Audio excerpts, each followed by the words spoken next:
6 plus 1 6 plus 3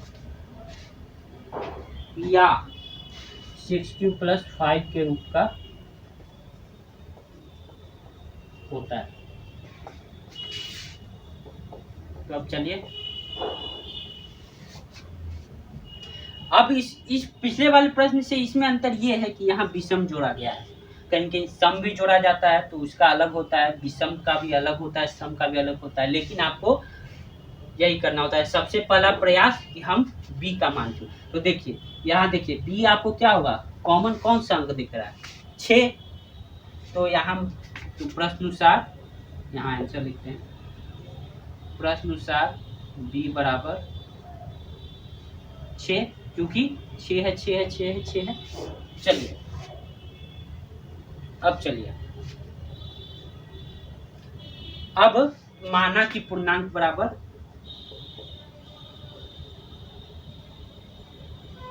a, तो Euclid विभाजन प्रमेय से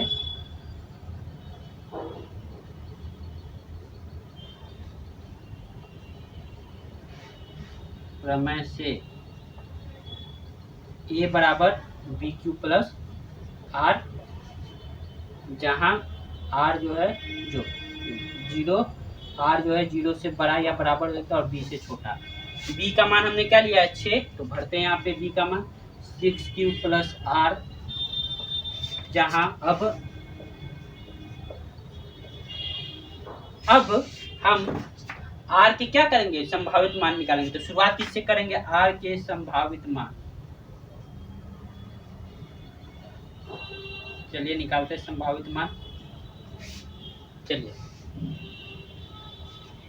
संभावित मान जब निकालेंगे तो r का जो शुरू कहाँ से करेंगे, हमेशा 0 से करेंगे, क्योंकि 0 से हो रहा है, 0 r के बराबर हो सकता है 0, इससे 1 बार आ गया, 1 2 3 4 5।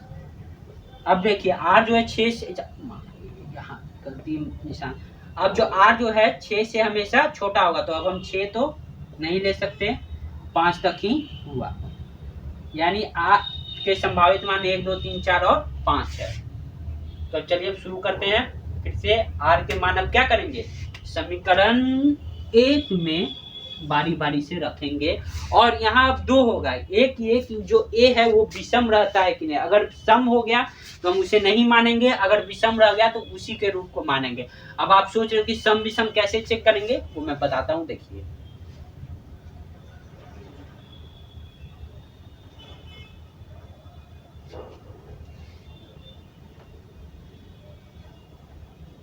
यहाँ पर प्रश्न में मैंने एक गलती कर दी, यहाँ 6q नहीं है, सिर्फ यही है, माफ करिएगा, 6q नहीं है।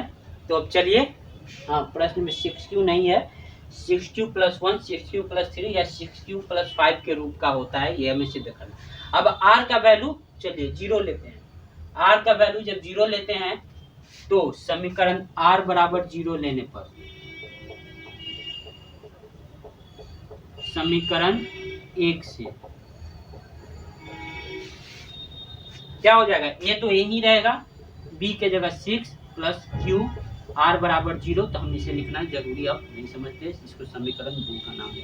अब देखिए, पहले जब हम लिखेंगे तो हम 2 कसौटी चेक करेंगे। पहला ये कि a क्या सम रह विषम रह पाता है कि नहीं। इसमें अब देखिए, हमने a जो है 6 और q के गुणांक का फॉर्म का लिखा है, यानी q का जो गुना किया है। अब हम ये भी जानते हैं कि किसी भी संख्या में 6 सम संख्या से गुना करने पर वो संख्या सम हो जाती है, यानी अगर आप 5 को 6 से गुना करेंगे तो वो 30 जो एक सम संख्या है, और आप 7 को भी सम से गुना करेंगे तो वो 42 जो एक सम संख्या है। तो हमने क्या किया है, या चाहे आप 5 को 2 से, यानी जो सम संख्या उसे गुना करेंगे तो 10, यानी कोई भी विषम संख्या को अगर सम संख्या से गुना किया जाता है तो वो क्या हो जाता है, सम हो जाता है। तब बताइए, हमने a में a जो है वो q को 6 से गुना होकर बनाया, तो अब 6 से गुना किया तो वो क्या, वो सम रह पाएगा, विषम रह पाएगा, नहीं रह पाएगा, क्योंकि वो सम हो जाएगा, तो इसको हम नहीं लेंगे।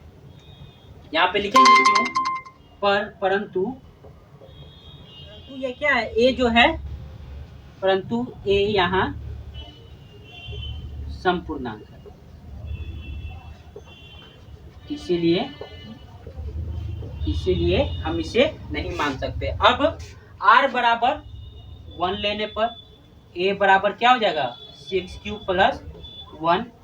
अब देखिए ये विषम पूर्णांक और इसमें एक जोड़ देंगे तो ये विषम हो जाएगा, यानी ये सम पूर्णांक और इसमें एक जोड़ा तो ये विषम, यानी a अब क्या है विषम रूप का है, तो हम इसे ले सकते हैं, मतलब इसका मान को हम कंसीडर कर सकते हैं। अब r बराबर 2 लेने पर a बराबर 6q प्लस 2। अब देखिए 6q क्या है सम है, इस पार्ट में समझा दे, और सम में 2 जोड़ने पर वो सम हो जाता है, इसी कारण इसका मान हम नहीं ले सकते क्योंकि a क्या हो जाएगा सम हो जाएगा। अब r बराबर 3 लेने पर r बराबर 3 यहाँ चलिए लेते हैं, r बराबर 3 लेने पर a बराबर 6q प्लस 3। अब देखिए 6q सम, उसमें 3 जोड़ दिया यानी विषम हो गया, यानी a अभी भी यहाँ पे विषम है तो इसको माना जा सकता है। r बराबर 4 लेने पर a बराबर 6q प्लस 4, इसको समीकरण छठा दे दिए। अब देखिए 6q क्या है पहले ही से सम था, उसमें 4 जोड़ दिया गया, तो सम में सम जोड़ने पर क्या होता है सम ही होता है, तो हम इसका मान नहीं ले सकते फिर, यानी ये गलत हो गया। r बराबर 5 लेने पर a बराबर 6q प्लस 5। अब देखिए 6q क्या है सम है और 5 क्या है विषम है, समीकरण का नाम दे दीजिए इसको। 6q क्या है सम है और 5 विषम है, सम और विषम को जोड़ेंगे तो क्या होगा विषम होगा, और ये हमारे प्रश्न का शर्त है कि कोई भी धनात्मक विषम पूर्णांक होना चाहिए, यानी a अभी यहाँ भी विषम है। तो अब r का मान क्या ले, r का मान खत्म हो चुका, यानी 5 तक ही लेना था। तो अब चलिए फिर से अब इसको एक बार ऊपर से नीचे देखते देखे क्या है। यहाँ a बराबर सम था तो हमने ये मान नहीं लिया, यहाँ a बराबर विषम है तो हम ये मान लेंगे। यहाँ a क्या है 2 जोड़ने पर ये क्या हो जाएगा विषम हो जाएगा, सम हो जाएगा, तो हम ये मान नहीं लेंगे। अब यहाँ देखिए a बराबर r बराबर 3 लेने पर ये क्या होगा विषम ही रह गया, क्योंकि ये सम और 3 जोड़ने पर वो विषम हो गया, तो ये मान है। और फिर 4 का उसी तरह नहीं होगा, और 5 में r बराबर 5 लेने पर a बराबर 6q प्लस 5, यानी अब क्या होगा कि अब हम लिखेंगे कि अब यहाँ पे मिटा देता हूं, समीकरण क्या क्या क्या था 3, 5 एवं 7 से सिद्ध होता है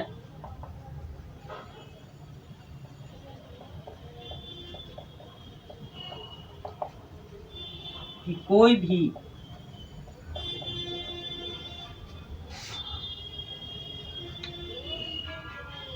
धनात्मक विषम पूर्णांक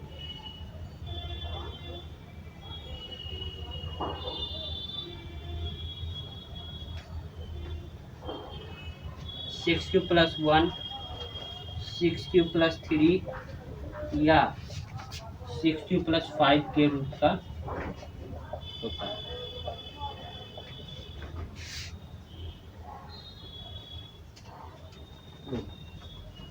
अब इस प्रकार के प्रश्न पूछ दिए गए। अगर मान लीजिए प्रश्न में सम रहता तो हम कौन से रूप को लेते, ये छोड़ देते, जो लिया है उसे नहीं लेते, यानी अब यहाँ पे 6q लेते, 6q प्लस 2 लेते एवं 6q प्लस 4 लेते, लेकिन प्रश्न में भी रूप चेंज हो जाता है, यहाँ पे 6q प्लस 2, 6q प्लस 4 या 6q के रूप का ही रहता प्रश्न में अगर लिया जाता तो इस प्रकार से इस प्रकार के प्रश्न आप अब मैं मानता हूँ कि आप परीक्षा में आने पे हल कर सकते हैं। और अब अगले वीडियो में अगले प्रकार के प्रश्नों को हम हल करेंगे। तब तक धन्यवाद।